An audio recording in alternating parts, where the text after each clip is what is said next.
Good evening. Welcome to the Wednesday, November 17th meeting of the Carson City Airport Authority. I'm going to call this meeting to order, seek a roll to call and determination of a quorum. Danielle, can you help us out? Chairperson Golden. Here. Vice Chair Pulitz. Treasurer Rogers. Here. Member Jones. Present. Member Hamilton. Here. Member Hutter. Here. Member Norvell. A quorum is present. Fantastic. Stan, can you please lead us in the Pledge of Allegiance? Pledge allegiance to the flag of the United States of America and to the republic which stands, one nation, under God, indivisible, with liberty and justice for all. Item number C, approval of the minutes of the past meetings of the Airport Authority. Any comments or questions from members of the Airport Authority on the minutes? Seeing none, if we could have a motion and a second to approve, that'd be fantastic. So moved. Okay, Carl, thank you. Okay, we have a motion and a second to approve the minutes of past meetings of the Airport Authority. All in favor? Aye. Fantastic. Modification of the agenda. We do reserve the right to modify the agenda in order to most effectively process our items. Items may be taken out of order. I just have a brief announcement to make about this particular matter. My recollection is we have 2 items on the agenda this evening, so this shouldn't be an issue, but I'm going to have a hard stop for myself personally in a couple of hours. And if we're still chatting at about 7:15 this evening, I'm going to stop, make an announcement, and hand the gavel over to our beloved treasurer, John Rogers. And I've already talked to John. He said he would happily sit in my shoes to finish up the meeting.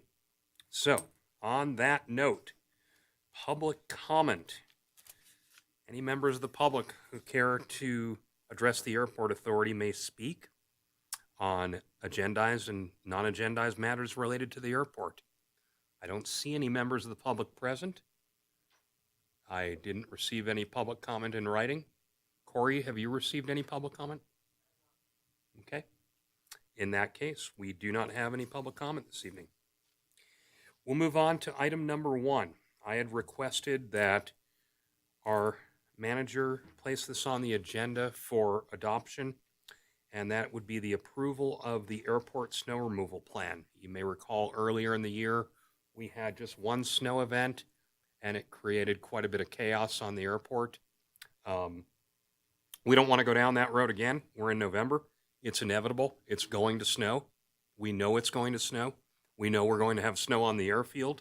It's the responsibility of the airport to clear the snow, to provide safe passage for air traffic and, aircraft movements on and off the runway, on the ramp, on the taxiways, etc.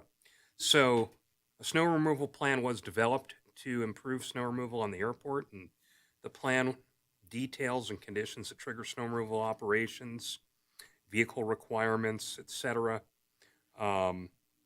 So Corey and Rick, I'm going to let you two take this, present it to us, and unless we have any questions, we will adopt it, ratify it, and consider it, the plan for the airport. Do you have a display that we can place on the screen of the plan itself? I'm not sure how we would do that. Okay, that's all right. Can we put up the, just the agenda, the board packet, and pull up that page?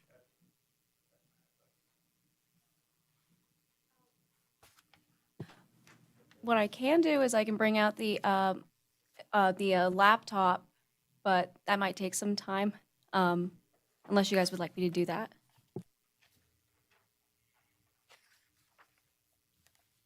Mr. Chairman, I think that if anybody in the public who's watching this online wants to see it, it's posted on our webpage. It is. And they could probably draw it up quicker and more efficiently that way than for us to try and. So we'll continue on, Corey, if you wouldn't mind. Okay, so what I have prepared is a snow and ice control plan that is designed according to Part 139 standards. As with such a small staff and with such limited equipment, we're not actually able to meet 139 standards, but I've gotten as close to that as possible with this plan. Historically, it looks like the airport has kind of developed standard practices, but never actually put it down on paper. And if it has been put on paper, I haven't seen that.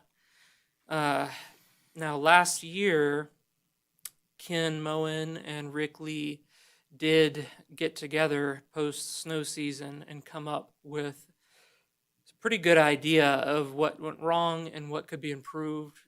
They developed a priority map, which is very good, based off of real world experience. They were definitely able to take a look at what worked and what didn't work and come up with the current priority map. I expanded on that with the actual snow and ice control plan. And that plan was put together based off of the data that was used by Rick Lee and Ken Moen to develop that priority plan. And so I've actually asked Rick to join us today to go over that because he knows it with firsthand experience. And he also is the one who trained me on all the snow equipment out at the airport.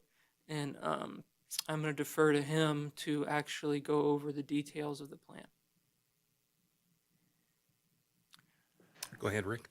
Okay, Chair Golden, board members, I'm Rick Lee. I'm the airport operations and maintenance technician. I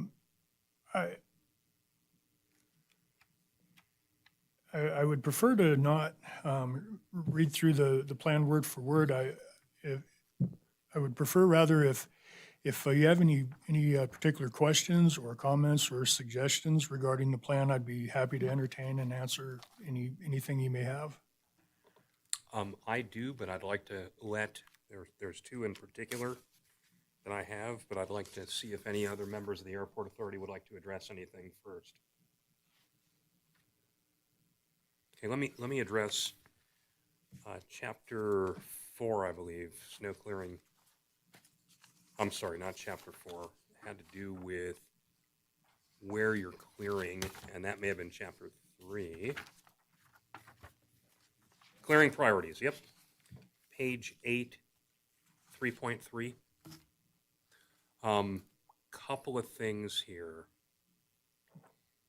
And this dates back many years. The airport is responsible for clearing the ramp at the self-serve fuel facility at the intersection of Bravo and Delta. I don't see that here on the airfield clearing priorities. Perhaps it's on the schematic. It is indicated on the schematic, Okay, so it's just not in the narrative. correct? Okay. So I do see that in the schematic.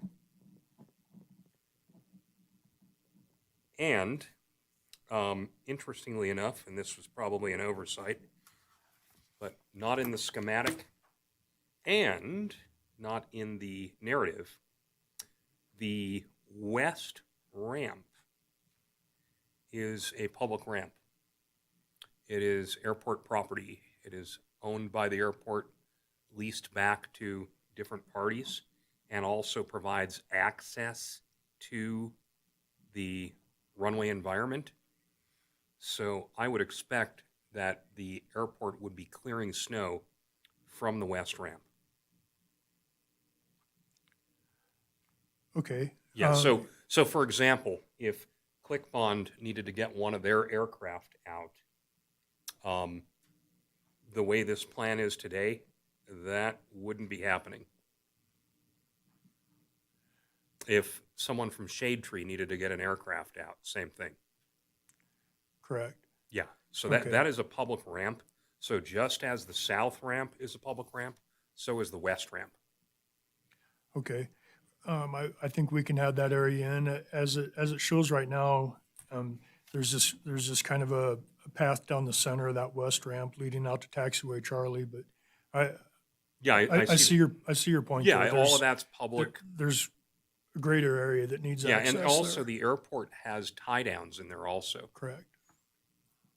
I do have a comment about that. Yeah. So in the plan on chapter 4, under ramp and terminal, it states that all fixed-based operators and/or leased premises will be responsible for snow removal on their ramp areas. Mhm. I think that if the airport staff is going to be plowing areas that are technically on a leasehold, that there needs to be some sort of formal agreement. Yeah, for and that. I guess my point is none of this is on a leasehold. That's what I'm the point I'm trying to make. It's a public access ramp.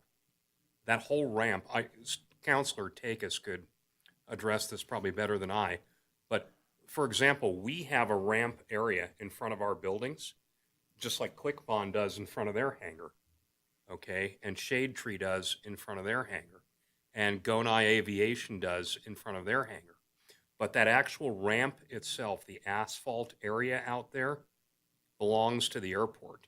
That isn't leased by any of the occupants out there. I'm not sure if that's entirely true. Well, if it's Maybe helpful- Steve can comment on it. And so what I need to do is look at the lease to get to the question you're really asking, which is who's responsible for maintenance. In fact, the airport did keep those areas as airport property so that it would qualify for FAA AIP grants for us to resurface those areas. However, we leased out the tie downs on that area, and I'd have to delve into the leases, which I just opened up, to see whose responsibility it would be for snow plowing. I think we gave it to the lessee, the tenant, but I want to look and see in the lease what it said. Yeah, and the airport has tie downs on the far south end of that ramp also. So there's airport tie downs. There's some tie downs that Mountain West has also on the south end of the ramp. And there's some that Shade Tree has, but the vast majority of the ramp is actually common area for the airport. So it provides access, and I do see there's this orange area coming out of Gonai Aviation, but again, I'm looking at Carl saying, wait a second, there's a foot of snow out there. How does Quick-Bond get their aircraft out and cross? There's a taxi lane there, okay, public taxi lane.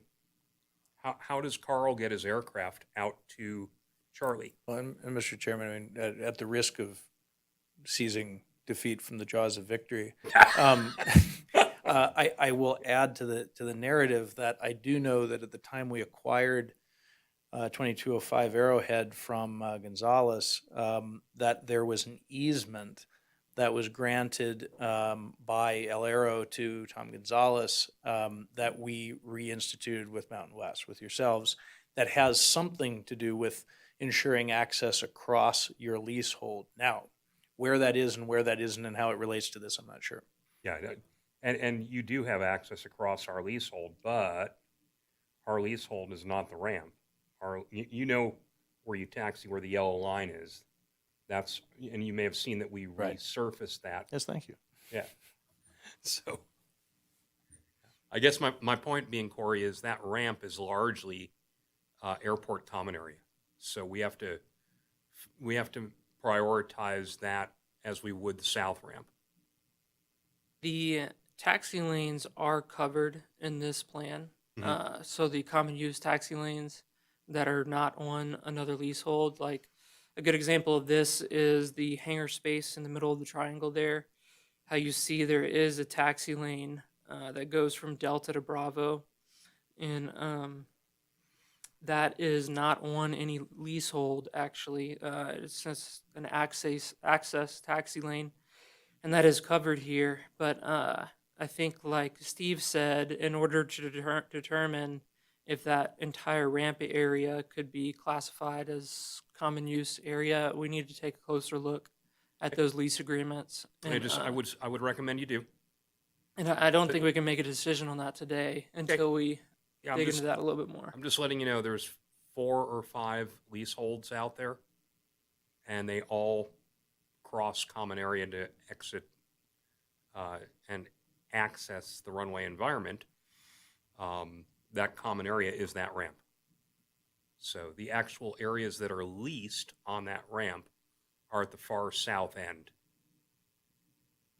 So closest to the runway itself are the leased areas of that asphalt.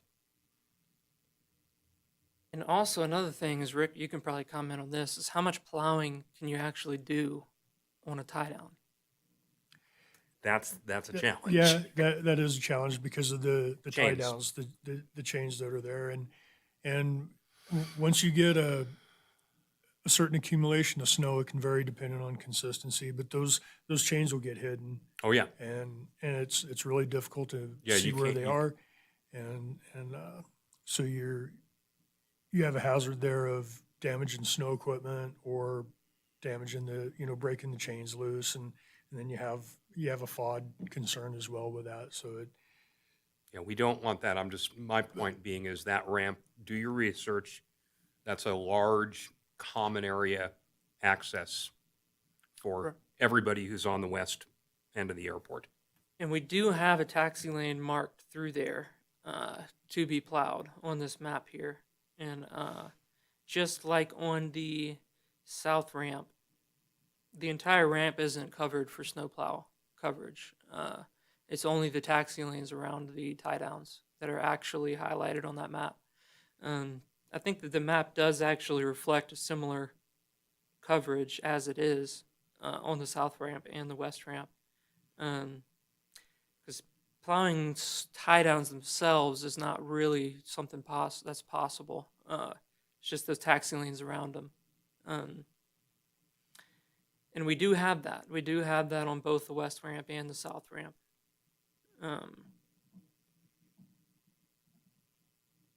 So I'm not really sure how much more we could actually do than what's highlighted there, given the limitations of the equipment and the damage that could be caused by tie downs, and all that sort of thing.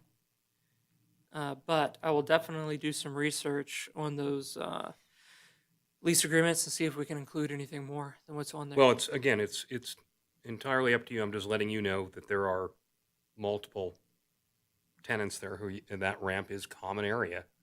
Like where the jet circles are, for example, that's common area. And no one. So you're saying somebody else could use it and deny you use of it? Is that what you're suggesting? Because I think Someone if else you- could use it. Someone else can taxi through there. Okay. Our company doesn't have a leasehold out on that ramp until we get to the tie downs. Okay. Okay. So, And the same holds true for like Gonai Aviation. How are they going to get from their hangar out to Charlie? so your lease for the north parcel says that maintenance of all tie-down mechanisms and pavement marking within the parcels W1D, W1-D, and W1-E will be the responsibility of the lessee. And those are the tie-down areas. That's correct. And so the tie-down areas, and I think that's historically what's happened, is the FBOs have had to plow their own areas. And so the real question here, I think, is if we're saying that you need to have some access way to each of these, then it sounds to me like the plowing plan, which I thought it did when I looked at the map, has to at least have a path to them. But to suggest that the airport would have to incur the time and expense of plowing the entire tie-down areas, No, I no, just, no. I just don't see that. That's not supported by the leases. Not at all. I'm just saying that the Yeah. ramp itself, remember the tie downs are at the south end of the ramp. So the tie downs are on the ramp. So Yes. you're distinguishing certain parts of the ramp, and you need to go back to your lease because we leased certain areas, including those circles that you park jets in. Mhm. Those are leased to you. Okay. And so if they're leased to you, then I think it's your responsibility as an FBO to plow them. Now, I say that, but at the same time, I think the airport has responsibility to plow access to each of these FBOs so that, we can work together and make sure aircraft. And can get that's in and that's out. my point, is whatever is common area out there needs to be addressed. That's all. Yeah, not whatever's leased to a private enterprise, but the common area needs to be cleared of snow. Just to add, also looked at the Sterling lease because that's the other lease that's at the other side of the airport. And that has some of the same language, which is it's the responsibility of the tenant to take care of the tie down areas. And so, yes, we should have a way in and out. Clearly as the plan shows, the runway comes first, then the taxiways, and then access from the taxiways to the different FBOs. And so I thought that was reflected on here. So to the extent that it needs to be tweaked, I think that would be helpful input to get back right now. Under priority number 3, there is a taxi lane on the west ramp, and a taxi lane on the south ramp under priority number 4. That would provide access to all of those leaseholds. That's good by me, as long as it's, like I said, as long as we have everybody out there has access. That's all I'm looking at. Absolutely, and we'll make sure that everyone has access. Yeah, I from wouldn't their be leaseholds. asking you guys, I wouldn't be asking the airport to plow our leasehold. We recognize we're responsible for our leasehold, just as Carl recognizes he's responsible for his ramp, and Gonai Aviation's responsible for theirs, et cetera. I don't think anyone's asking for that. I'm just saying we got to have access to those ramps. And we cover that. We cover Okay. that with the common use taxi lanes, and it is represented on the map as well. Well, I think the only thing missing on the map, though, is what the chairman mentioned a minute ago. It comes down and it accesses like Gonai Aviation and Shade Tree and part of the Mountain West hangars, but it doesn't access, I guess it doesn't access through the fence, and I guess it wouldn't access through the fence. So through the fence operators are on their own to plow into that access lane. So strike what I was just thinking. I was thinking we'd add something, but it doesn't. It looks to me like this is adequate. I'm not sure, I haven't really thought about it this hard, but for through the fence access holders, what, is the airport's obligation and commitment to plow up to the property line? Or where? There is a requirement for the through the fence operators to maintain their access. So I would ask Steve, does that include snow plowing? It's a good question because, if we say that the through the fence person needs to plow on the airport property to someplace else, that introduces a bunch of other issues that I'm not sure we really want to deal with. But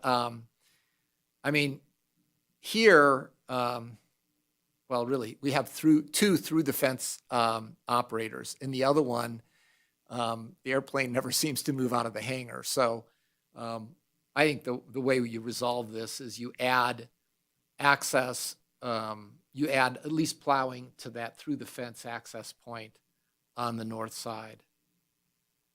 Because I don't think we want to create a situation where we're requiring people who are off airport to come on the airport to plow. So is that like on the east side of the west ramp, or is that on Yeah. Charlie? So it would be, I can speak Right here. with knowledge to these. West ramp. Yeah, east side of the west ramp. So he's right here, basically in the corner, with the FBO that's marked is Mountain West, and through the fence is right here. So that would be covered under this map as a priority number 5. Road is at the moment. Yeah, actually, does the perimeter road cover it? Yes, it does. Okay, well, At a lower priority, of course, but yes, it Yeah. covers the area, yes. Provided that the area of gray between the green and the orange is addressed. But I think that that's what our earlier conversation was, that there's some public ramp out there that probably that orange could be expanded to include.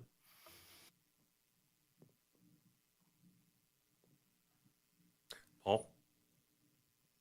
Yeah, as far as providing access, um, let me give you two different examples. Let's just say, for instance, when we plow, we put a big 5-foot berm of snow up at the gas pumps. So we're plowed out at the gas pumps, but we can't really get into the gas pumps because we have a huge berm of snow. So a lot of this comes down to style in how you plow and how you make berms.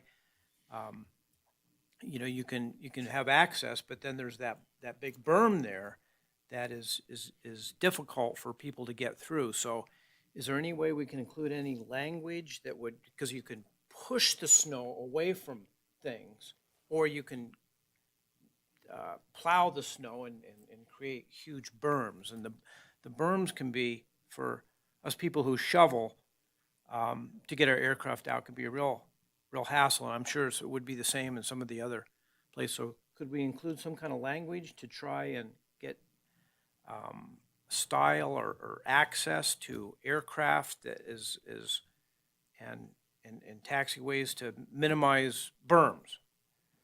I guess that's my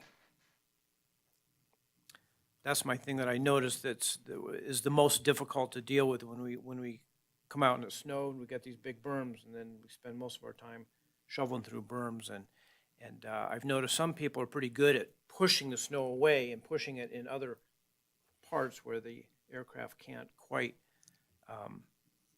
where the aircraft can get out early. And I'm wondering, how could we address that? Well, as far as the strategy with plowing, starting with at the self-serve ramp, what I did the last time I plowed snow in that area is I plow kind of starting from where those self-serve pumps are at, start from them and plow away from them, angle the blades so you're pushing snow away from them, and then just expand that until that whole area is cleared, and push the snow off into the dirt, into the ditch where it's out of the way.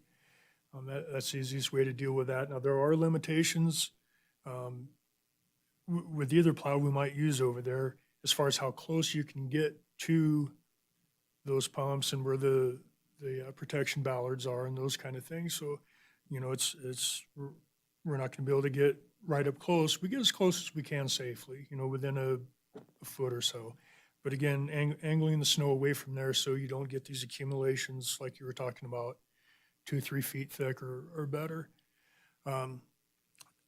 Plowing on the ramp in between the tie-down areas where the aircraft are parked at, you can have a similar strategy, again, trying to push that snow away from where the aircraft are parked at.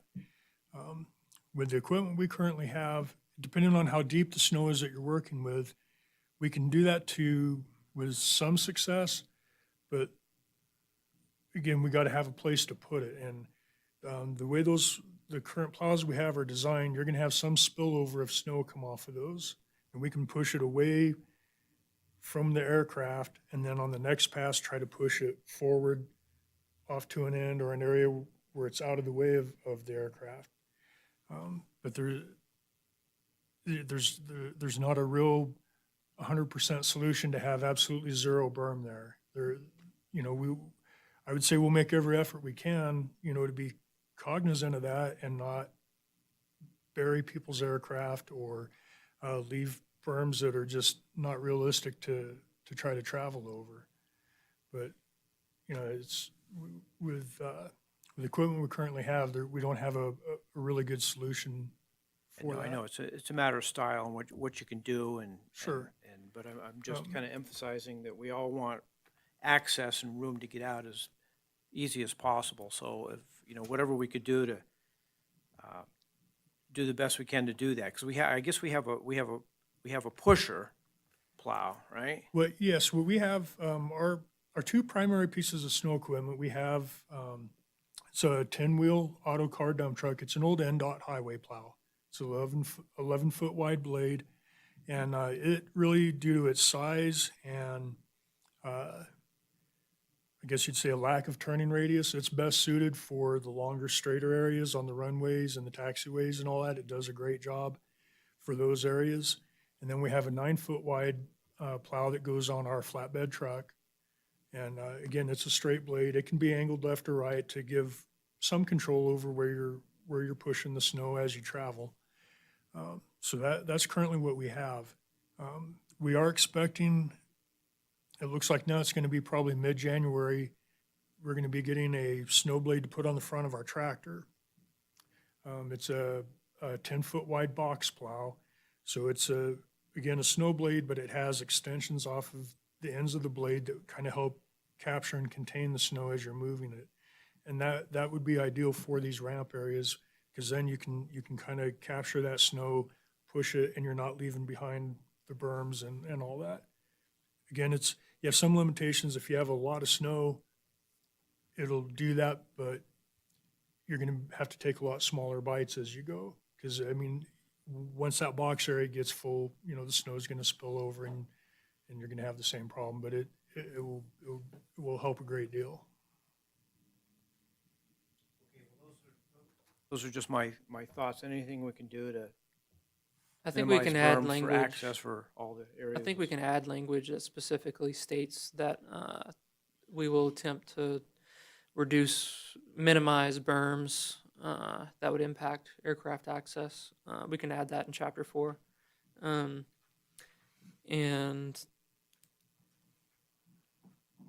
with the additional equipment under Section 3.4, we can add that additional equipment once we own it and have it here, and that can be specified for that use, since that will be a little bit more, that plow will be a little bit better for that purpose. We can specify that purpose in the primary area of use for that equipment. But sadly, that's not really going to help us this season. So I think there's 2 areas where we can actually include that language in here. Any other members of the Airport Authority have any questions or comments regarding this? As far as the priority list here, I participated in this in detail, and I think it's a great priority on how to do everything.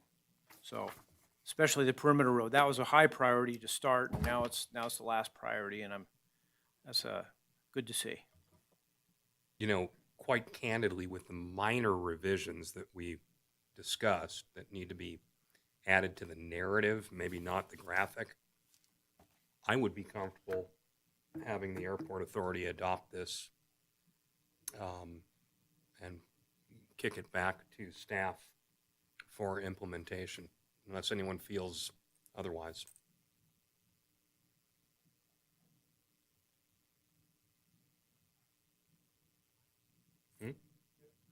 Well, if anyone would like to make a motion.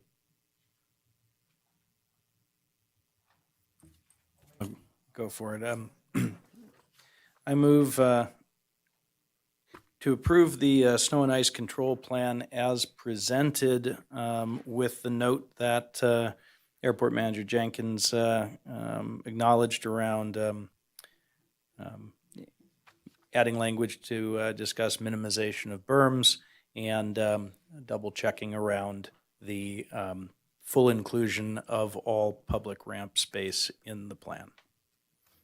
Okay, so we have a motion to adopt the plan with particular revisions that Member Hutter has stated. Do we have a second? I second. Thank you, John.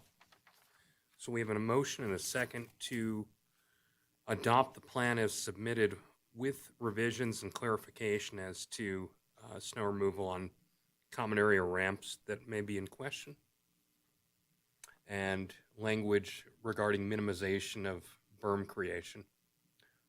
All in favor, say aye. Aye. Aye. Opposed?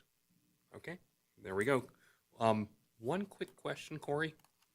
Didn't we have new snow removal equipment coming our way through FAA AIP funding? We do have new equipment coming our way. Okay. And, as a part of this plan, it's going to be reviewed annually, really twice a year, prior to the season and after the season. And we will of course, include that equipment into this plan as we get it and update it annually. And Rick Lee can go into more detail about what that equipment is that's coming if you'd like to hear more about it. Yes, we're getting the box plow I was talking about. Right. And what that is, that's made to be a direct attachment onto our tractor. In fact, it actually attaches onto the 1 yard scoop bucket that's on the front, so it's very user friendly. It's quick and easy to install or remove. And we already kind of talked about what its purpose and capabilities are. The other thing that we're going to be getting, and it's expected in March or April timeframe, is a new snowplow. It's built on an international truck chassis. It's a single rear axle dump truck, which will give it's a little shorter wheelbase than our current large plow, which is actually will be helpful for turning radius and maneuverability for some of the tighter radius and getting in some of the taxi lanes possibly even, be a lot more maneuverable. Additionally, it's going to have a 14-foot wide blade on it. Our current large plow is 11 feet, so that gives us a little bit more capacity. It's a nicer blade. Our current blade is, when you put it down on the surface to plow, it's supported by 2 steel shoes. And the intent there is to keep the actual cutting edge of the blade about 1.5 inches or so off of the surface. And that saves wear and tear on the plow as well as on the pavement and the paint markings. The new one, and then the additional on the old plow, the front suspension of the truck is supporting all the weight of that blade and the hitch and the hydraulics and everything. It's a tremendous amount of weight. It puts a lot of extra strain on your front steering and suspension. The new truck, 90% of the weight of that blade and everything related to it is supported with casters, with pneumatic tires. So it's a good thing for the wear and tear on the truck itself, and it gives you a lot more consistent. When you raise and lower that blade, it's going to come back down in the same place where you set it to each time, and you're not having to guess, did I put it down too tight or not tight enough, or it's just, you just set it down and go, and it'll clear 3 feet wider. It'll be more maneuverable. It's going to be a real nice asset to have. Good deal. Yep. Rotten shame on the timing, but Yeah. what are you going to do? Okay. And there's, and possibly too, we'll have to see, experience I have with similar plows. It's probably a lot more user-friendly as far as disconnecting that plow from the truck. And it could be an asset for us during the summer months if we need to haul material or dirt or gravel or things like that. It could be a benefit for us for those kind of things as well. Sure. Well, Mr. Lee, thank you so much, Rick, for Thank you. joining us this evening. Always a pleasure to see you. And Corey, thank you for putting together the plan and getting this out in front of us. Appreciate it. Thank you. Item number 2 for discussion and direction, determine what the scope of a new terminal project should be. In the event that we can procure funding to construct a new terminal, we need to determine the scope of the project. Some ideas have been brought up, including space for a restaurant, office space, space for our staff, conference rooms, and we need to start this discussion. As part of this discussion, we need to not just look at a singular building, but the entire entrance to the airport, the appearance from the street, needs to be discussed. And that would include signage, landscaping, possible reconfiguration of the airport. The airport authority had previously adopted a landscape plan that we did not act on, unfortunately. It was adopted, ratified by the airport authority, and it's kind of collecting dust right now. We decided to put that on the back burner, and that needs to be incorporated. But really, the appearance from the street all the way down to the terminal building, starting with airport sign, we need to be having that discussion as to what we want to see and what we want to do. So, on that, I'm going to open this up to Stan.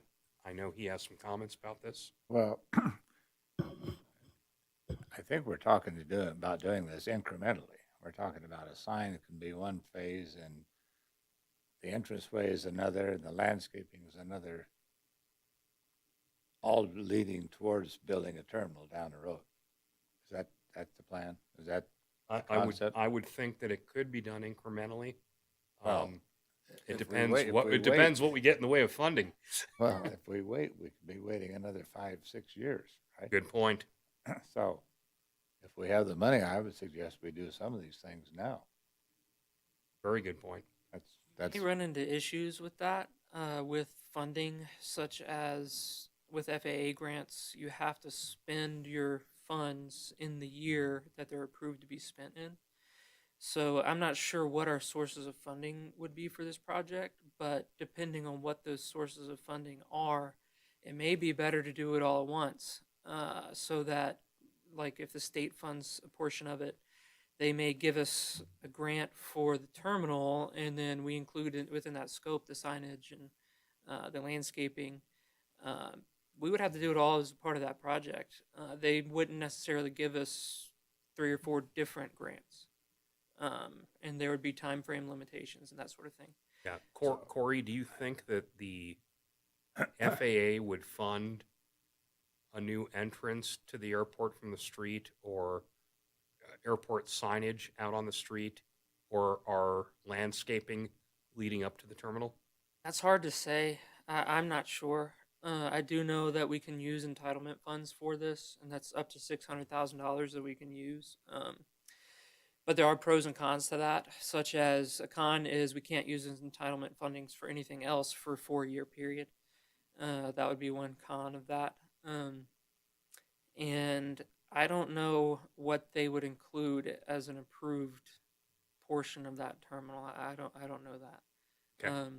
But I think that the problem we would run into is definitely splitting that up. And also, $600,000 is not nearly enough to construct a new terminal. So, Oh, no. hell no. No, of course not. so I guess my point is, as far as splitting this up into different projects, I don't know exactly what that would look like as far as funding. We just have to look at the funding sources that we do have available and what their limitations are going to be. And I agree with you. The city just approved a new fire station at $600 a square foot. That's the going rate. Yesterday at the Chamber Soups on Luncheon, Aaron West, the executive director for the Builders Association, said the average cost for a house in Carson City now is $291 a square foot. That's the entry-level house. I mean, you can go from there. So I understand what you're saying, Corey. I would like to see, if nothing else, get a different sign out there. And how much we have money, don't we? Some money. John? Yeah, we actually in the past we've had a plan for hardscape, what we called hardscape, which is reconfiguring of the entrance driveway so that trucks could turn properly on there, and other features, which is not the case now. And then we also had a plan that we approved for a landscape. And originally we were thinking we're going to spend 60 grand of our money to do both of those things. And then we bid it out and it came back at 120 grand. And so then we said that, so then we were thinking, let's split that into 260, to the hardscape first, then do the landscape afterwards. That we actually included the hardscape in one of our yearly capital budgets. We do author a yearly capital budget where we determine of how we're going to spend our money, not FAA, not AIP, not FAA money. And so we can revisit that at any time. And we have those plans in place. We can review them and we can reapprove them, or we can change them. And we could also, we also have an adequate funding to do both of those activities in one year if we so choose. So far, we haven't chosen to do that. It's just a matter of setting a priority on spending those airport funds. Well, you know, my opinion is on all of this, first impressions are lasting. And from the time you deplane and walk through the terminal building, or from the time you drive in from College Parkway and go to the terminal building, the impression has great room for improvement. We'll just leave it at that. And I want to put it as nice as I can. But we have a lot of room for improvement there.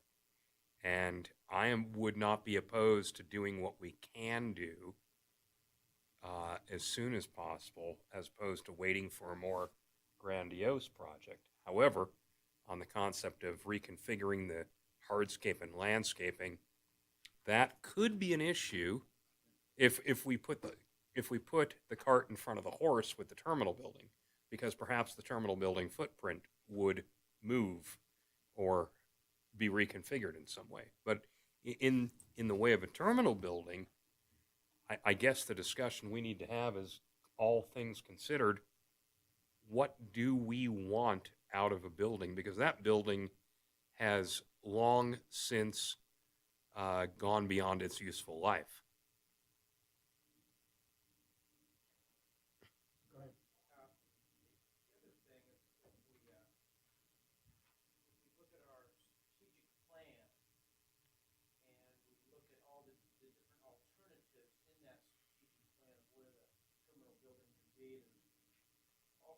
Wild ideas of where the parking would be, how the terminal building would come back, how we do the ramp out front.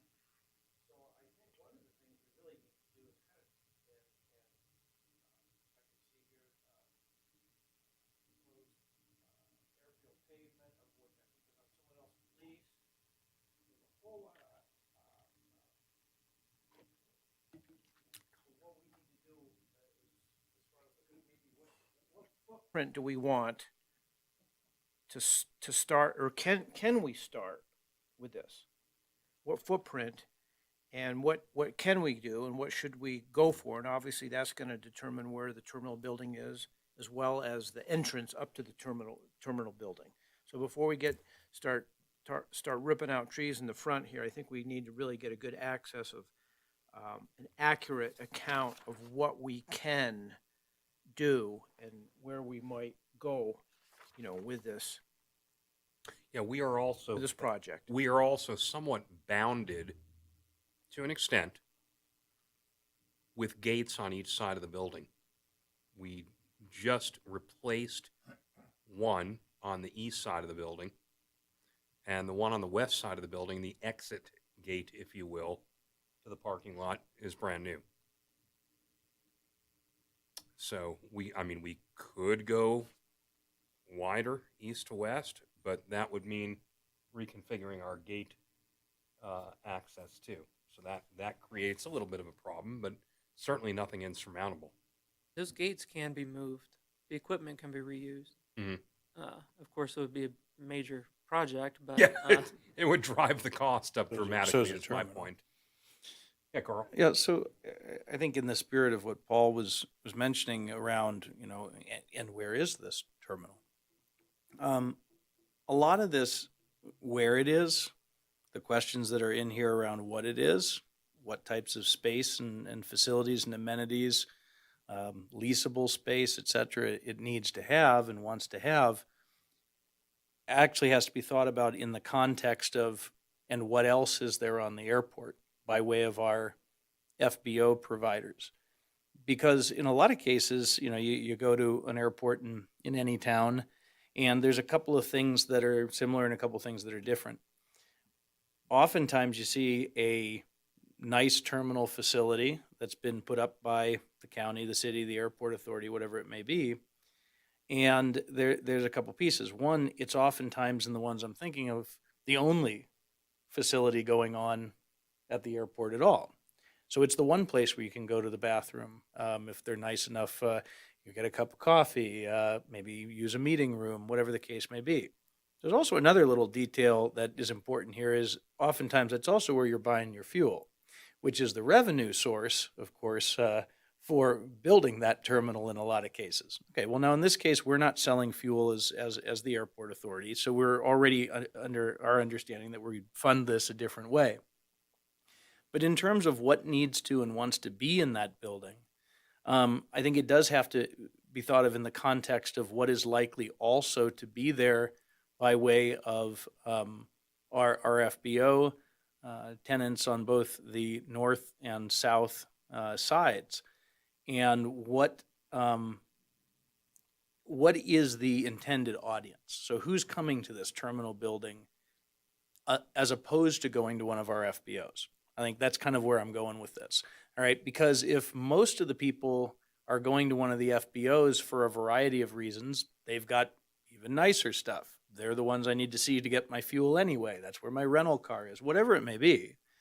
I mean, it just is the important question to ask as to who's the audience for this terminal Good point. and what will affect that, and therefore what needs to be there. No, those are very valid points, Carl.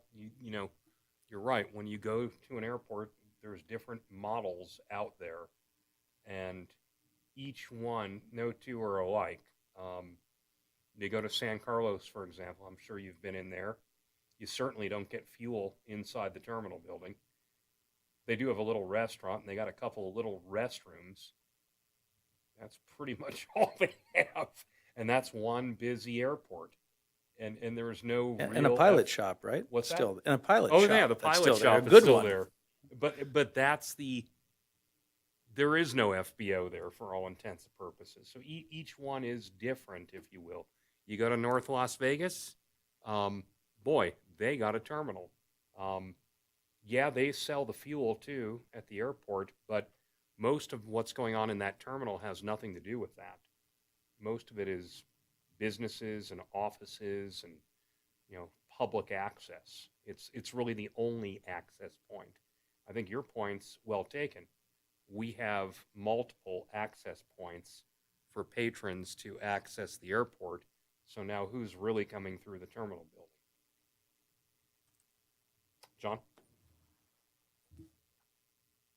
Addressing Stan's point, I'm wondering whether or not we could, without restricting ourselves going forward, whether we could do the landscape and the hardscape work as per the previous plan, and include creating the signage that we're all happy with, up to the point where you turn off to go into the parking lots, right? So for the first, I'm going to just wing it and say 100 feet and on the driveway, and then that way mitigate any downstream problems, would not waste any of the money, so to speak. And then as far as the terminal building goes, I don't want to compete with the FBOs, which is, as Member Hutter said, but I would really love to see us have a terminal building that gets some use by the general population of Carson City coming from outside in.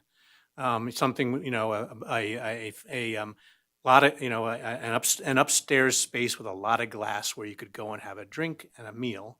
And you're, as a resident of Carson City, and become aware and familiar with the fact that, hey, we have an airport here and people fly in and out of it. And it's a place we might want to go, we might want to take our family out for a dinner sometime. And that would be a leased operation, obviously. Well, Stan? yeah, I still think you can do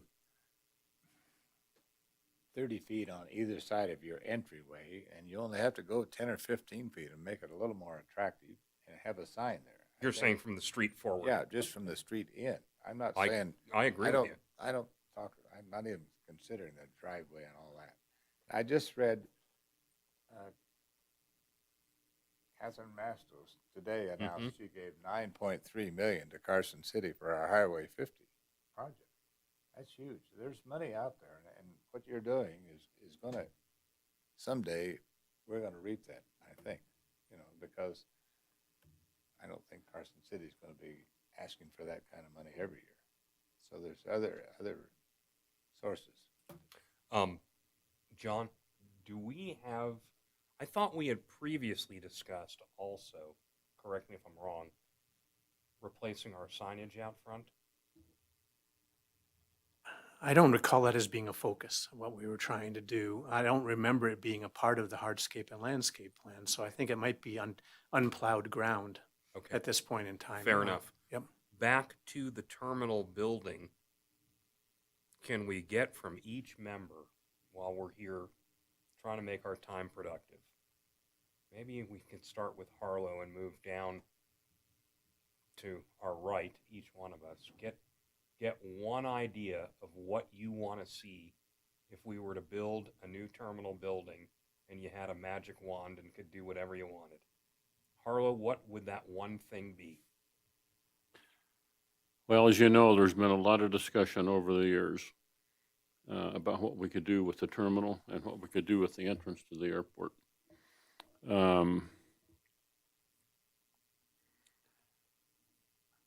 I've been to FBOs in all 50 states and overseas, and as somebody pointed out, they vary widely.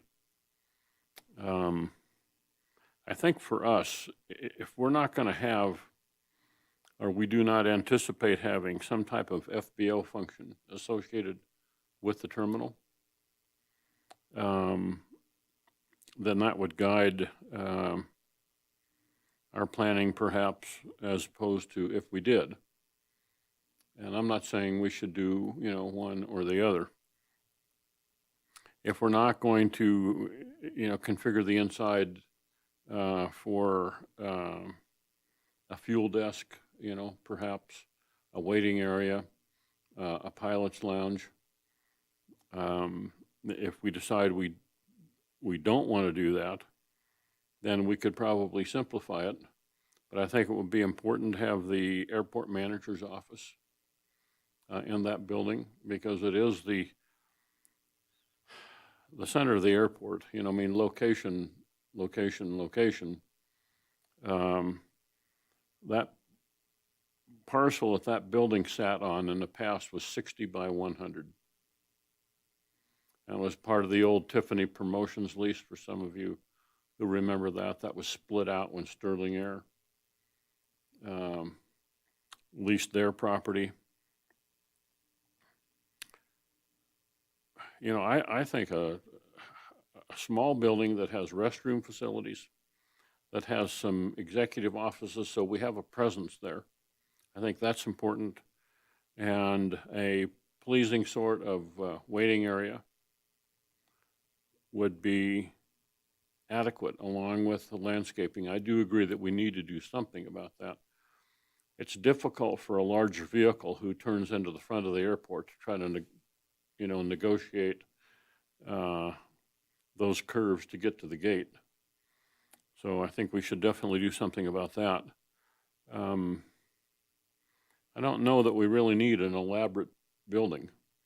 A restaurant, for example, there are big requirements construction-wise in terms of a restaurant.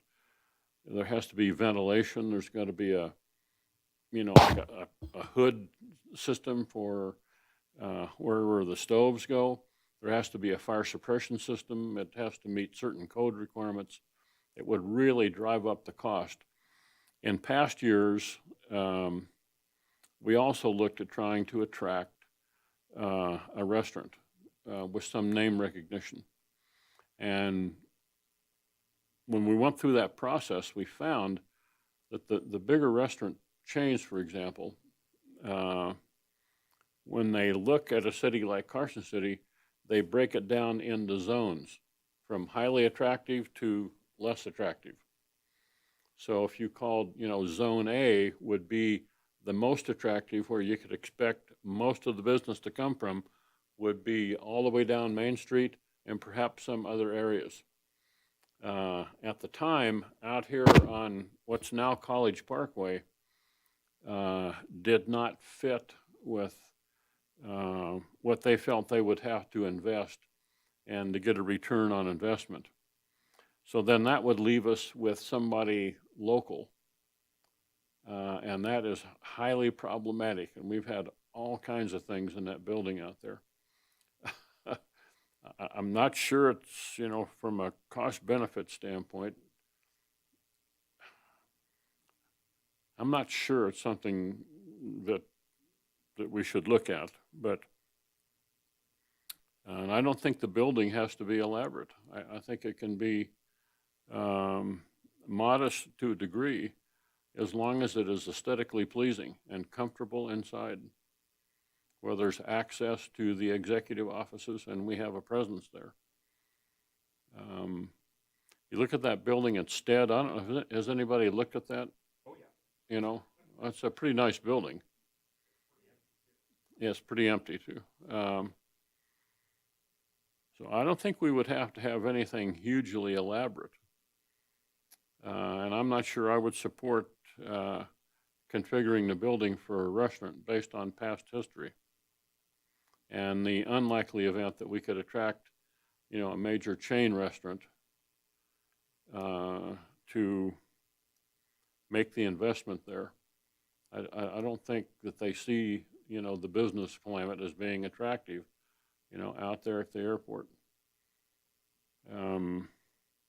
I don't know that it needs to be a two-story building. If you have beyond a certain number of square footage upstairs, you have to have an elevator. That gets really expensive. I think it could be done in a single-story building. We are constrained a little bit by where the gates are. That's true. We could go a little deeper, you know, toward the street, take out those islands where some of the trees are, make the entryway, you know, a little bit larger perhaps, and still have an aesthetically pleasing building that was comfortable, you know, comfortable and attractive. But to the point, back to the point of the FBOs, people who are coming here for business or for pleasure, you know, Carl's been to 1 million airports. I have, so have many of the rest of you. We look for somewhere that is convenient for our passengers. We look for competitively priced fuel, for rent-a-cars, for perhaps a pilot lounge or flight planning area of some kind. But the major draw is the fuel. And so if we don't ever plan to offer that building to an FBO, for example, and I think we probably do not plan to sell fuel ourselves, then the design perhaps should reflect that.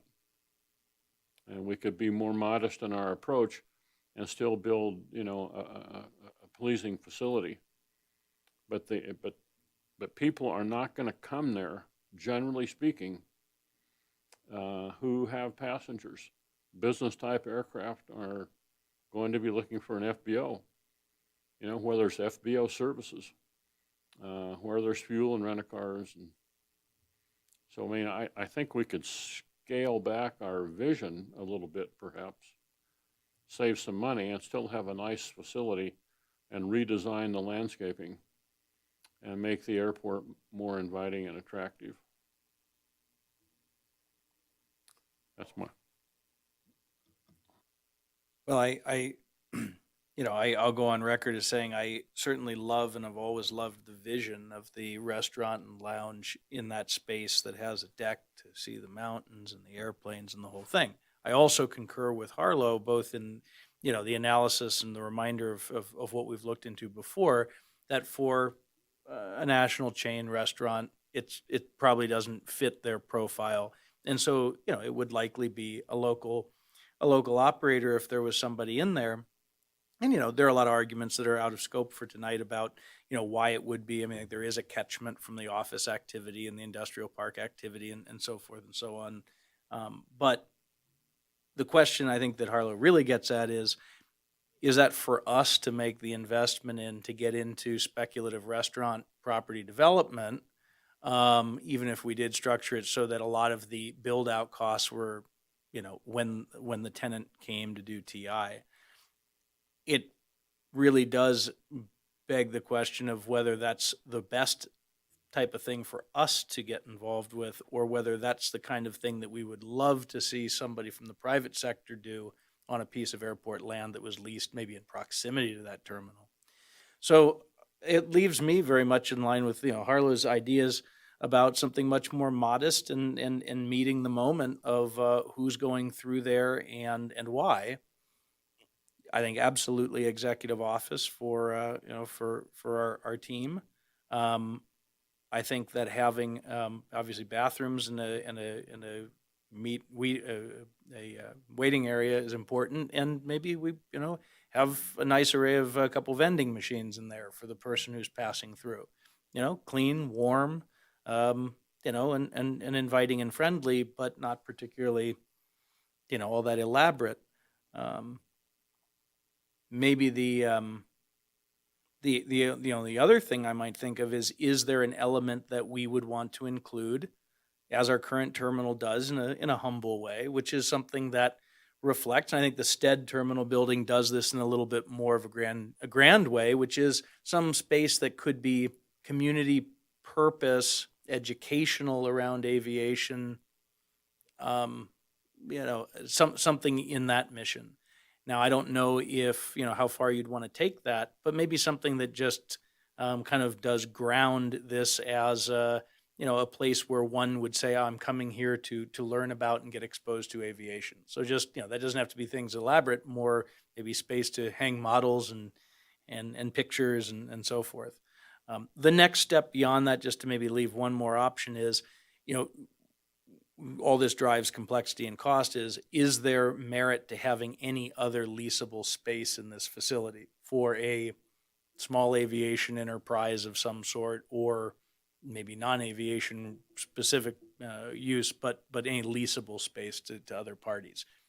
I don't know. I would tend to say the first and foremost priority, of course, is our own team.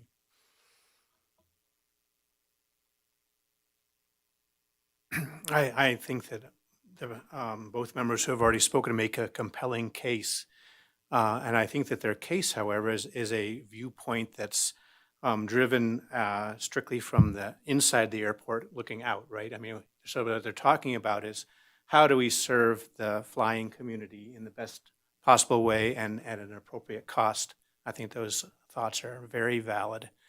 I, however, have this vision that we make it possible for in using this building to attract some interest from the community so that we can counteract a comment that I get regularly when I'm out in our community saying that the airport is focused exclusively on the flying community. It's not really part of the Carson City infrastructure. It's not viewed as a piece of the transportation infrastructure for the city of Carson City. That it's there primarily just to benefit the flying community. I think that we could choose to go that way, but I would like to see us think about how can we attract the portion of our community that doesn't fly to come to the airport and identify it as part of the transportation infrastructure. So, having heard what the previous two members talked about in terms of a restaurant, completely valid points. So my just off the cuff thought that came to my mind while they were talking was, I cannot tell you how many people come to me and complain that we have no decent meeting space in Carson City, no place to have a gathering. And so maybe in lieu of a restaurant with all the attendant issues that have been just, how about a observation deck, observation area on the terminal building that's big enough to throw a party in or to have a gathering in, and it has big windows so that you can see what's going on in the airport. That's where my thoughts are going right now. I'm going to give you my vision and tell you that I really concur with what Harlow had to say in large measure. We need to meet our market, not exceed our market, not try to be something we're not. When we have a 60 by 100 foot parcel, roughly 6,000 feet, it's a lot of space, 6,000 feet. I'm going to throw two things out, but before I do, most important thing in any terminal building are restrooms. It's the first place people go to when they get into that building coming off the ramp are the restrooms. Got to have good restrooms. We need to have office space for our management staff and our maintenance staff. we need to have a conference area in there. And the reason we need that is, number one, members of the public may want to use it at some point and pay for it. Number two, we, as an airport authority, can hold our meetings at the airport, something that we should be doing. I see no reason why we shouldn't have a terminal that is an option or an alternative to any FBO. And that's the way it's used today. There are some people who just say, I don't want to go through the FBO. I don't need a car. It's easier for someone to pick me up off College Parkway. I'm going to park out front, come through the terminal. There's also people who come through the terminal when the FBOs are closed. And that's something that is great because they have a restroom they can go use. But that's kind of the end of the road. We need to make that a little better, in my opinion. We need to spruce up the facility, make it new, but have a few extra amenities in there. I'm going to throw something out from past experience just as food for thought, and literally it's on the food topic. I'm not a big fan of financing, if you will, an airport restaurant or underwriting an airport restaurant. Airport restaurants are tough. The only way an airport restaurant survives is to get traffic from off the street, not on the ramp into the restaurant. The two most successful airport restaurants I've ever been to were purely driven by off-the-street customers, and they were the 3-0 Cafe at Half Moon Bay and Peter Chu's at Reading. Peter Chu's is probably the best success story of an airport restaurant I have ever in my life seen. They're just an absolute cash register. Virtually all the business comes from the community of Reading. And then there are people who fly in and get this great Chinese food. I helped a woman years ago, and this is kind of a hybrid thought, food for thought again. Helped a woman many, many years ago, maybe 20 years ago. She was a caterer, and she needed a space for her business. And I said, hey, what about the airport? She didn't have to have a hood for what she did, an exhaust system. And she started her catering business in the airport terminal. And sure enough, her business grew, but not from the catering. It grew from people who were on the airport, people who were off the airport. All of a sudden, she became a real hot commodity there. It was called the Runway Cafe. And she became a lunch counter in the air terminal. And you had people from all around driving to the air terminal to get lunch. Soup, sandwiches, coffee, baked goods, things like that. Basic, cafe type food. I wouldn't rule it out, is all I'm saying. However, when it does come to restaurants, larger restaurants, what they look at, sophisticated restaurant chains, what they look at is traffic counts. That's the metric. And the traffic count there is basically zero. A friend of mine does the real estate selection for In-N-Out, and I asked him about the parcel we have out on College Parkway. I said, would you consider it?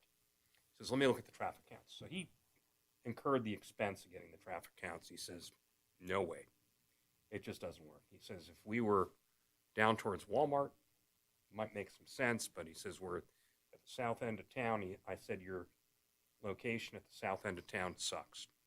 I said, no one from this end of town is driving all the way down to, Jack's Valley, basically, or, Clear Creek, Old Clear Creek Road to go get an In-N-Out burger. They're just not going to do it.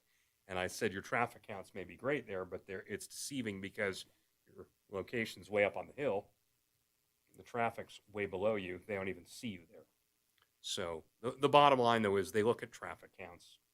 And the traffic counts on College Parkway, while they may seem impressive during the day, at night and on weekends, it drops off to basically zero. So I don't see us having a chain restaurant in a terminal building there. Maybe out on the street, we have a parcel out there we could put out for an RFP, but I think it would be an uphill battle either way. So My thoughts are conference area, nice restrooms, office space for our staff, lounge area, um, and go from there and make it nice, make it inviting, make it aesthetically appealing. Those are my comments. One other thing I will note, this keeps coming up about the entryway, and I don't know if it was Corey who brought this up or one of our members about access for trucks. The way the entrance to the airport is configured today, you cannot get a large truck in there at all. So the way it is today, we will never have a large FedEx delivery truck come through that gate. Yeah, it won't happen.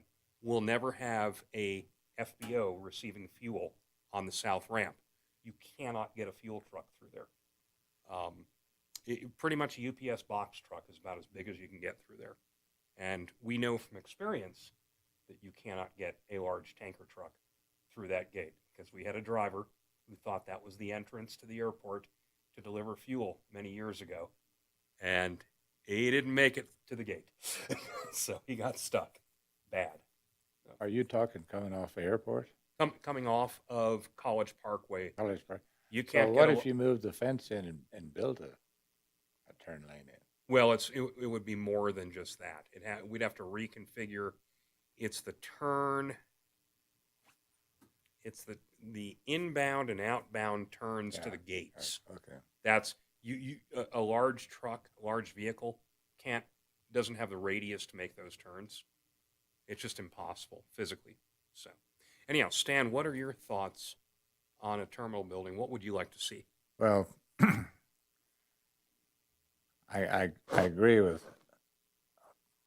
wholeheartedly with what Harlow said. I think we need to keep it simple. Yes, we want rooms for Rick or for our staff. I think we need a conference room or whatever. Restrooms, of course. I think we need to add charging stations for everybody for their laptops and cell phones to recharge. I don't know how much space is needed for a little pilot space for flight planning and that, but it would be nice if you could do it. I think that would be and I like Carl's suggestion. We probably should have a couple of vending machines. As candy bar sometimes saves your life. I've had that for dinner a couple of times too. I have a lot of friends that are in the restaurant business that wish they weren't. Restaurants are just out of control right now. Your staffing, your food costs, and the equipment. You start buying stainless steel kitchens, and you better have a pocket full. It's just, I don't think it's even realistic to think about. I was here when there was a restaurant in the airport, and they probably had 2 or 3 operators in a 2-year period.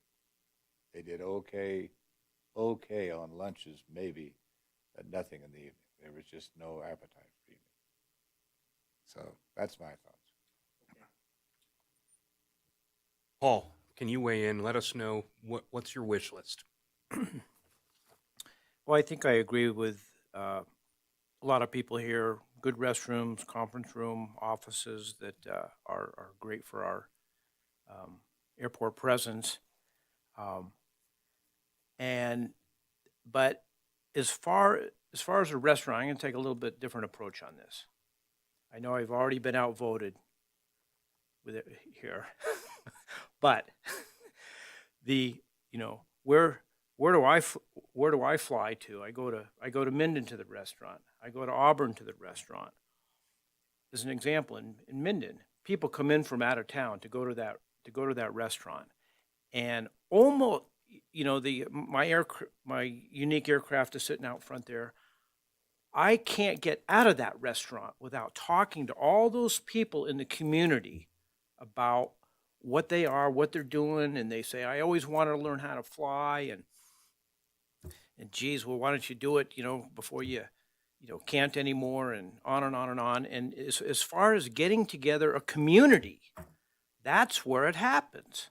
Now, I'm not saying we have to have some gourmet restaurant like up in Truckee. It's a pretty crude little sandwich shop, but that place is booming. Okay, and they all come in from outside, and it's hard to get a spot there. Auburn's another deal. We fly down to Auburn for lunch, and that place is booming. So, if I remember correctly, in the last survey that we did, almost everyone said we wanted a restaurant. Now, I'm not saying we need gourmet food or this, that, and the other thing or anything like that, but someone mentioned just a coffee shop, just something that gets the people in from all over. And if we build it, quote me on this, they will come.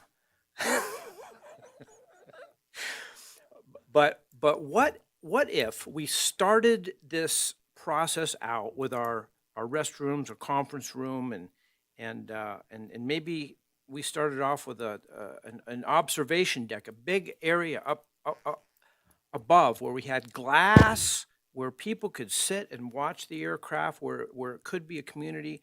Now, whether we find someone to run a good restaurant or whatever we did, maybe we turn that into a conference room. But I'm thinking a second floor with glass all over, when people can look out, and whether it's a restaurant, a pilot's lounge, a conference center, something that's where people can get together and be involved in the aviation. And what exactly that is, I don't know.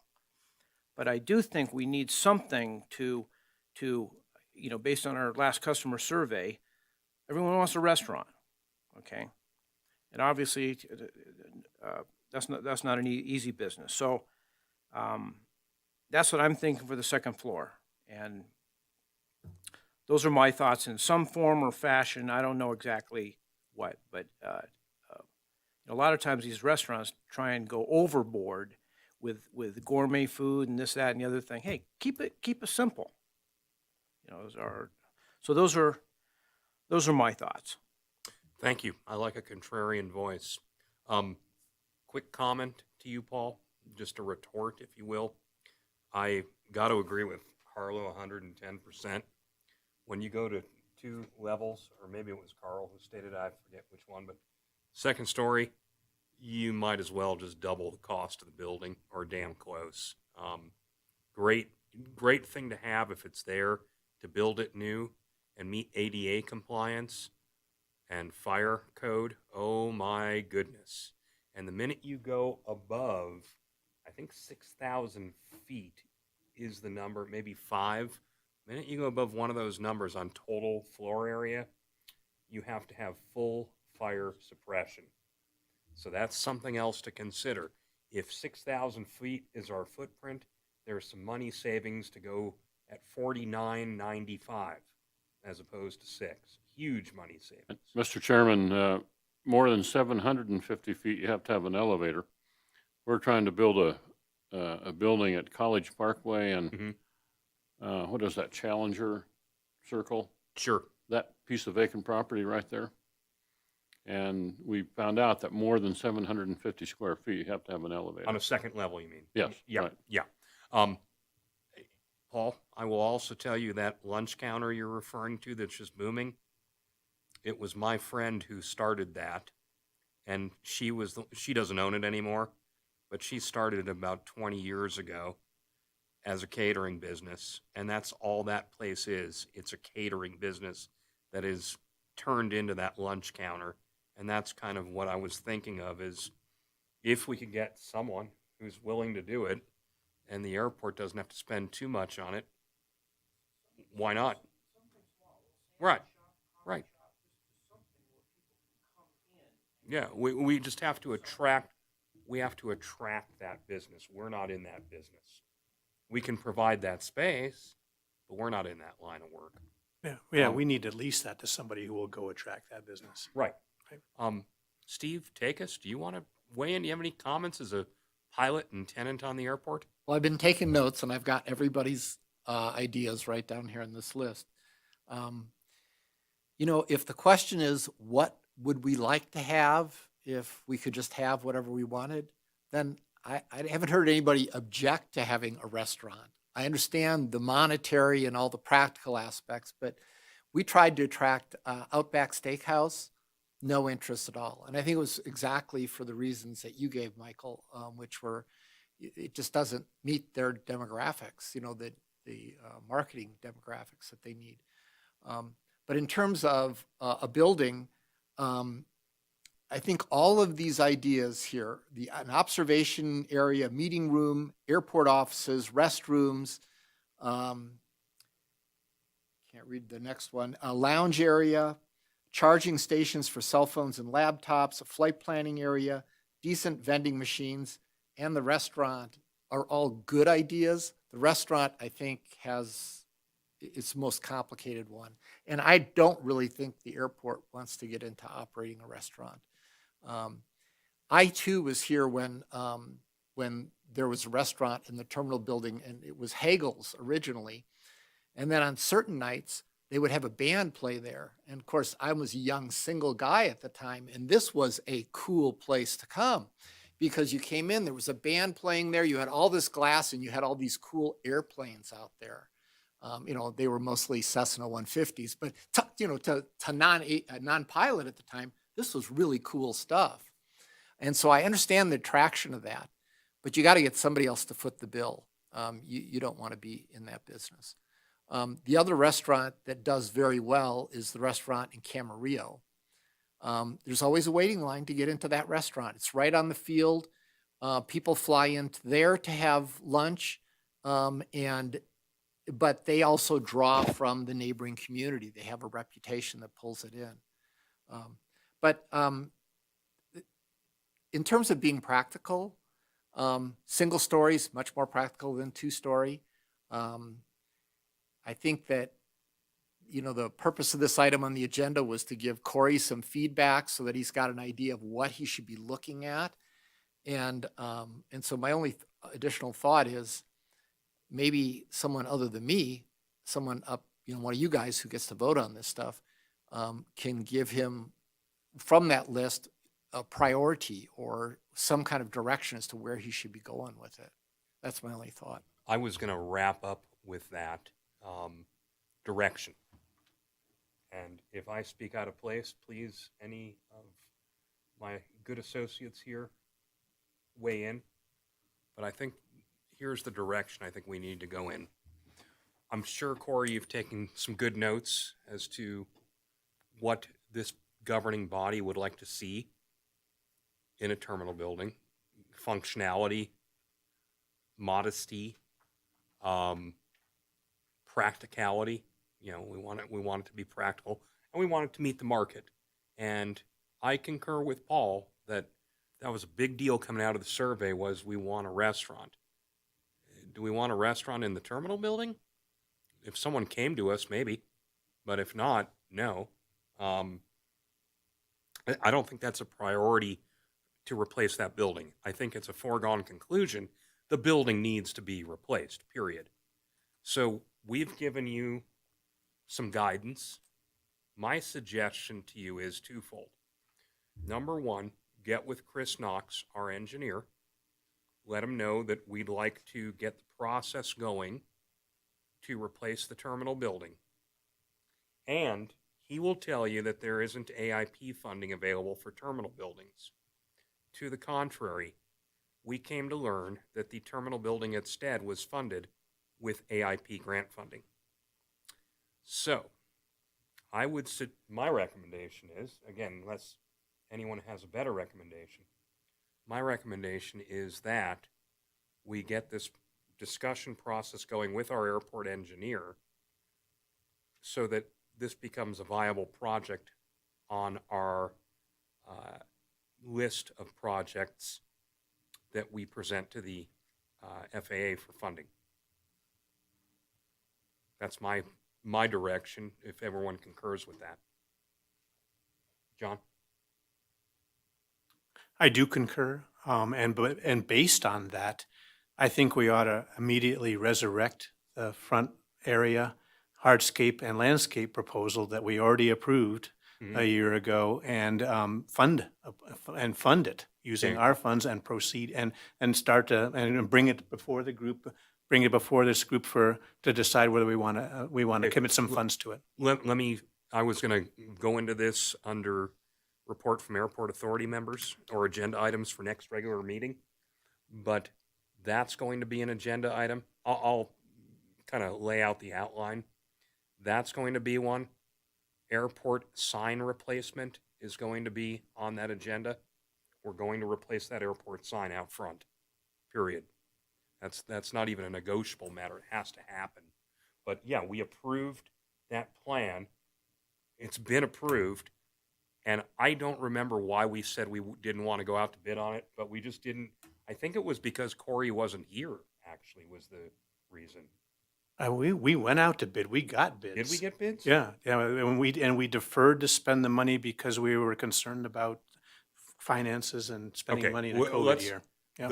Those two items are going to be two things we're going to be discussing in our next meeting.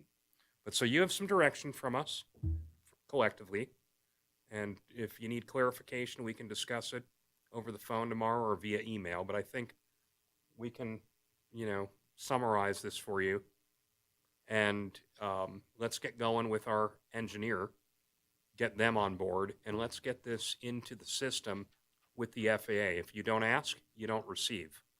That's my opinion with the FAA. So let's ask. We are pulling all the appropriate levers outside of the FAA with our congressional representatives to get this funded. So I am confident we will be able to do that. Paul, you wanted to weigh in on something? The only thing is, let's just make sure we get the footprint of the building and what we can and can't do, so we can integrate that into the landscaping. Yeah, and again, you're going to work with the airport engineer on that. We wouldn't, as a governing body, we're not going to get into the weeds on that. You work with Chris Knox. Let's get an appropriate footprint. If we have 6,000 feet available, like I said, maybe we go 4,950 to keep it from being full fire suppression, save some money. If not, if we have to do full fire suppression at just below 5,000 feet, then go with the full 6. See what we have. Let's come up with some options and let them start working on it and get it into the ASIP program. Okay? Everyone good on that? Seeing nods of heads. Okay. Fair enough. Airport engineers report, is that enclosed in our packet this evening, Corey, that we're going through it that way? Yes, it is in the packet. Okay, so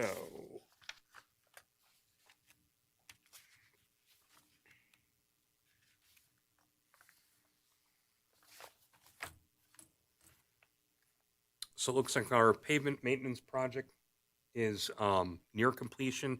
Corey, can you embellish on the runway signs that are going to be going in and talk to us about the runway closures on Monday and Tuesday of this upcoming week? Sure, yeah. So this is a part of a project that's been going on since well before I was here. This should be pretty much the last of that project. This is all the signage on the north side of the runway along Delta up to Bravo. So it's like Delta 3 and Bravo intersections signage. The runway will be closed for a portion of time.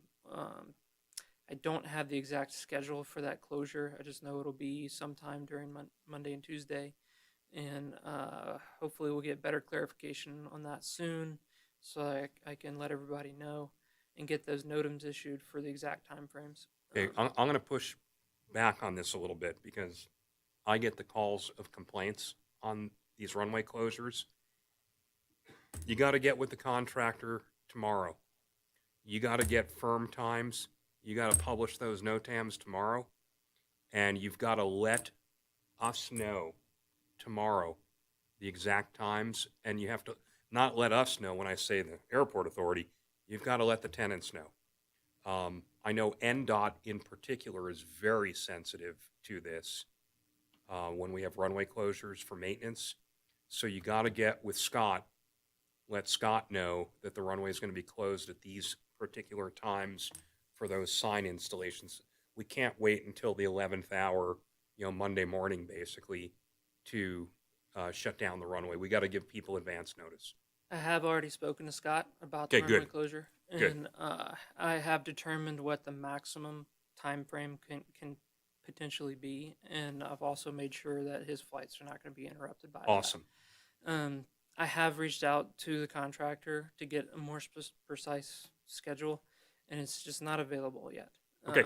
But being that it's not available yet, I have gone and done the effort to make sure that all of these things are covered, despite not knowing that exact time frame. And I'll continue to do that in the future. Sometimes we have to work with the information we have available to us, and I will definitely do that. Make an effort to disrupt operations as little as possible. Yeah. Not And- faulting you at all. Want to make that clear. It's just, I know these contractors, they'll take every inch they can get out of us. Right. So,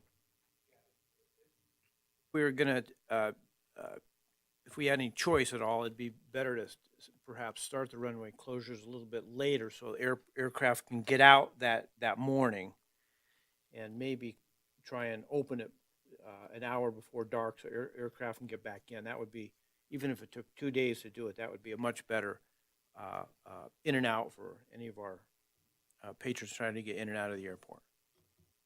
okay, thank you. I think, yeah, John? Corey, when will we know? Are you able to predict when we're going to know whether we're going to get funding for an SRE building next this federal fiscal year? So for that, I'm not going to have an exact answer until after our ASIP meeting with the FAA early next calendar year. I did ask for better information than that from the FAA, but that's the best I'm going to be able to do with that.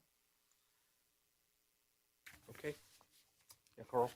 I just put the 2 and 2 together around the dates for the sign installation. That's Monday and Tuesday of Thanksgiving week. Is there any possibility that slides into the Wednesday?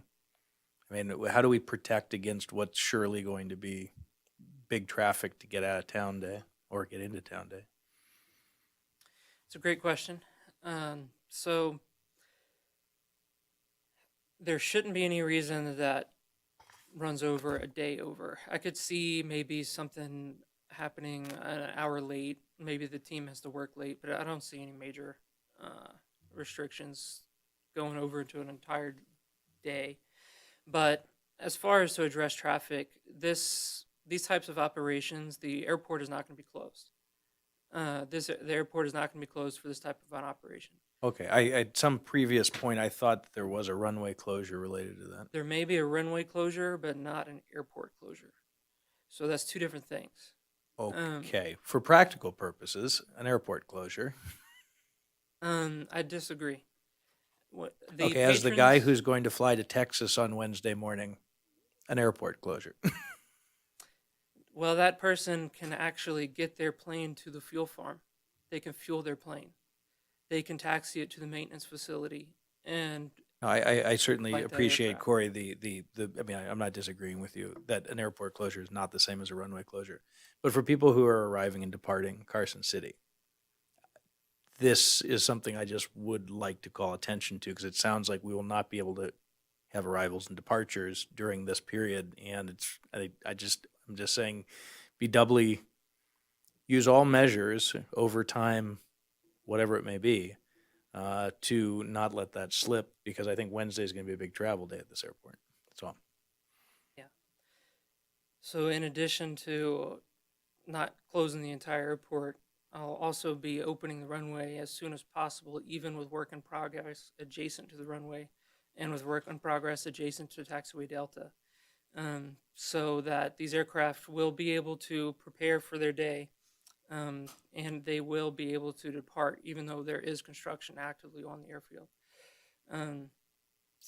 It's much easier to just close the airport it's more difficult to not close the airport and to simply close portions to accommodate the construction that's taking place.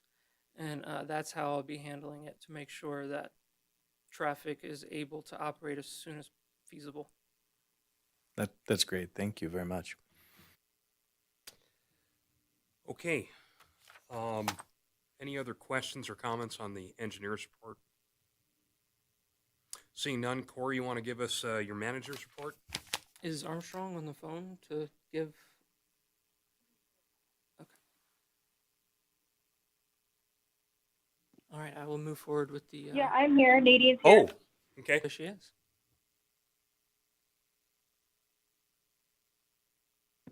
What were you wanting me to go over? Are you prepared to go over the engineering report? Sure. The update. Other than what you guys have already discussed, the other item that's kind of active right now is the AWAS relocation project. And Corey, I'm sure you've seen it, but one of the first steps would be to make sure that special use permit review goes under the city. And I think that can be simultaneous with the other items required to get that project started. And which would be, and sorry if I wasn't copied on the email, it would initially be your correspondence to the FAA letting them know that officially you guys would like to start on that project prior to receiving the grant based on discussions in the last meeting. And so that would kind of be the first step. And then we can kind of get into talking about giving our contractors, more like the supplier and the contractor, notice that they can proceed with their work as well.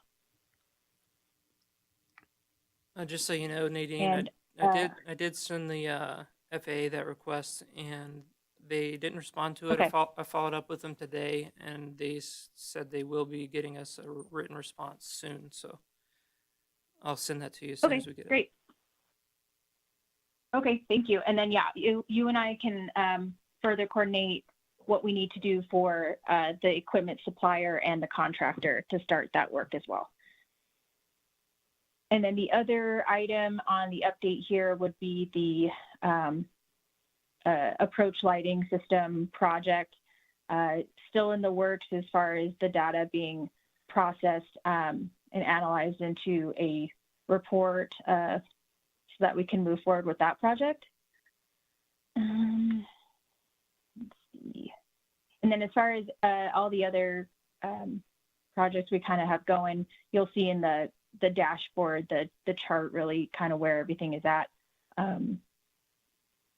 Really looking to close out the rehab of the runway, the pavement maintenance, and the sign installation. I know that's been going on too long, so I'm going to be pretty excited when we can finally close that one out. And if there's any questions about where any of this other stuff is, and even the other grants that aren't really related to a project, let me know.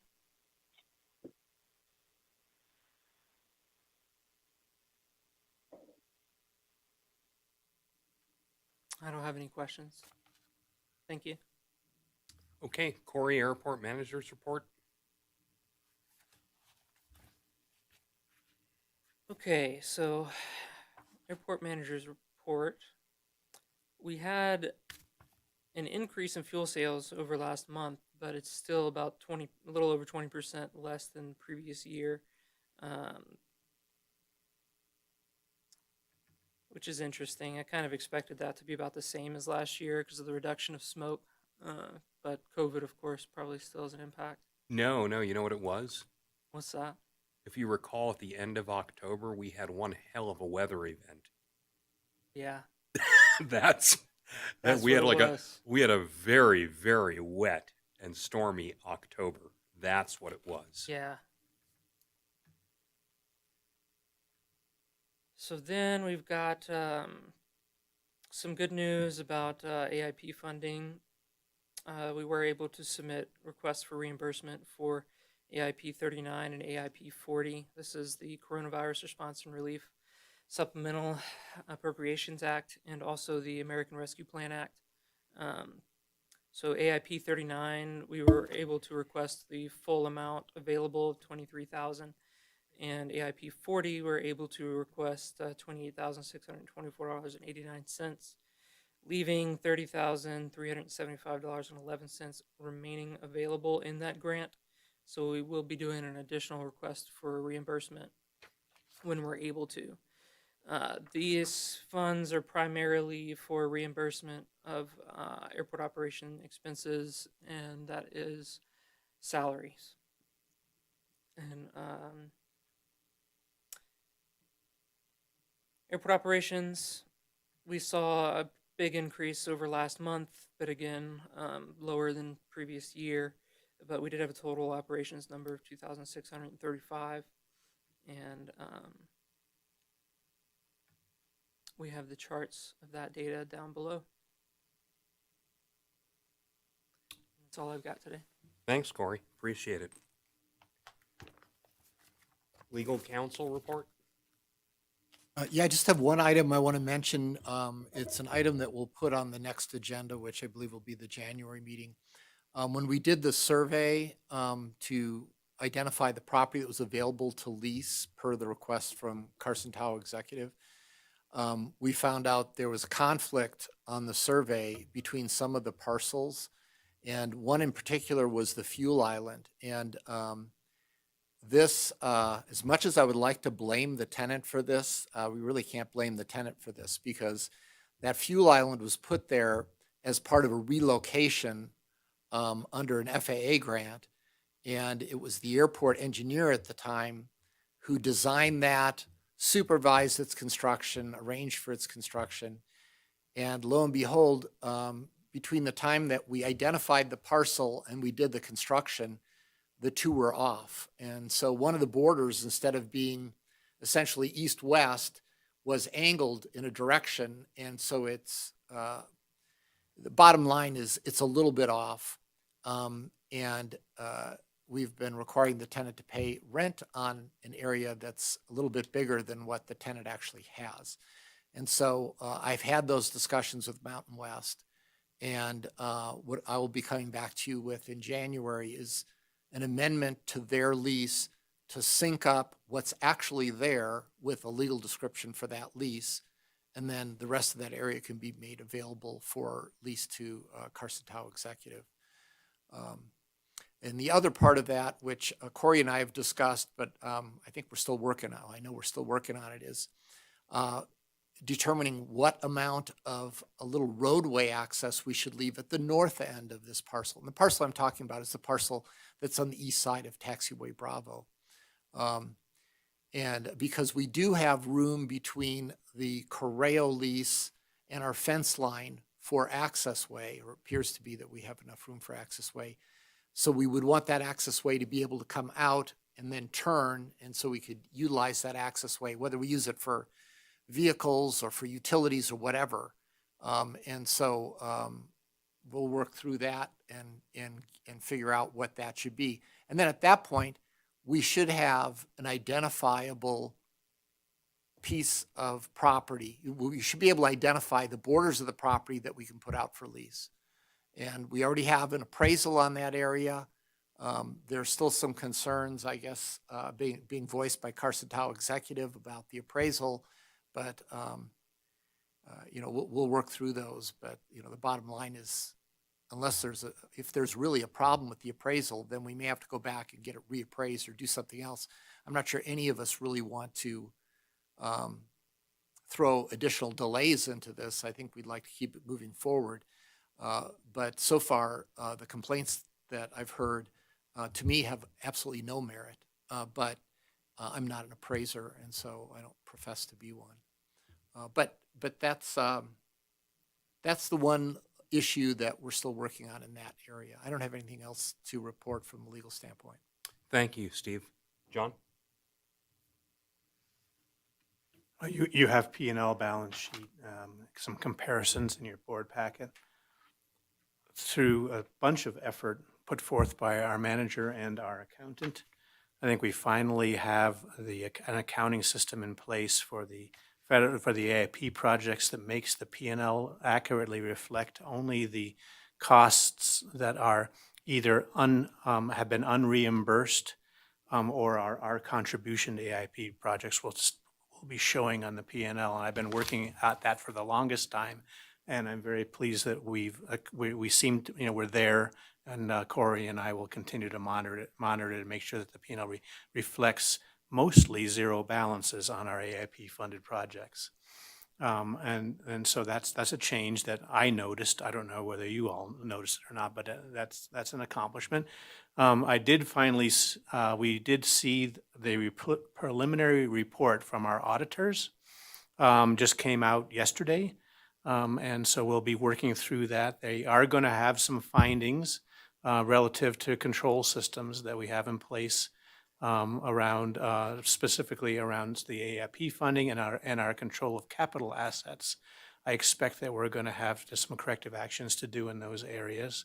But I don't expect to have any findings that relate to any material misstatements of our costs, of our finances. However, having said all of that, we're just at the preliminary stages reviewing the first audit report. By the next meeting, we'll have a finalized audit report. So that's it. Thank you, John. Appreciate it. Any report from airport authority members? Okay, seeing none, I would entertain public comment. I don't see any members of the public here. So, agenda items for our next regular meeting.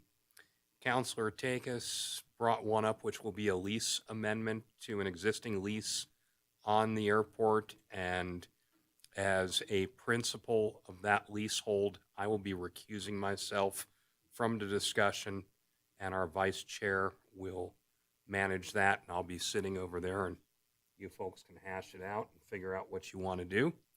That'll be on the agenda. Another item on the agenda will be the airport sign replacement. Additional item on the agenda, which could be combined, would be the landscape and hardscape plan for the airport entry, which we had previously approved. I fully anticipate between now and our next meeting, which will be in January, keep in mind we don't have a December meeting, we're going to have at least 2 letters of intent to lease land for hangar development on the airport. Myself and Corey have been working with a couple of parties who are not just bona fide and have expressed interest, but one of these parties has already made a significant investment in the area, developing a manufacturing facility adjacent to the airport that they're under construction on. And both these parties are, from everything I can tell, committed to building hangars for their aircraft and some for lease on the airport. I would anticipate that will be on the agenda without question. John, do we have anything coming up? I thought so, in January from the treasurer. Yeah, what Corey and I are targeting for is to bring forth to the board and the January meeting the first cut on our fiscal 23 budget, fiscal 22-23 budget. The process that we've used in the past is we presented in January, we kick it around for a couple of meetings, and then in March we have to submit it we have to submit a preliminary budget to the state, final budget in May. So we'll start the process, and we're shooting to start the process in January. If it doesn't happen to bubble to the top of the list, for sure it'll be in February. Okay. So I would anticipate our next meeting will be chock full of adventure and discussion.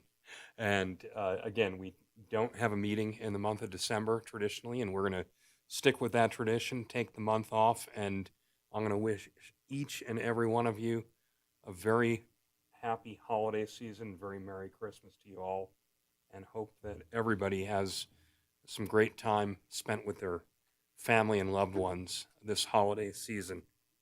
So, on that matter, We're going to adjourn and adjourn for the year.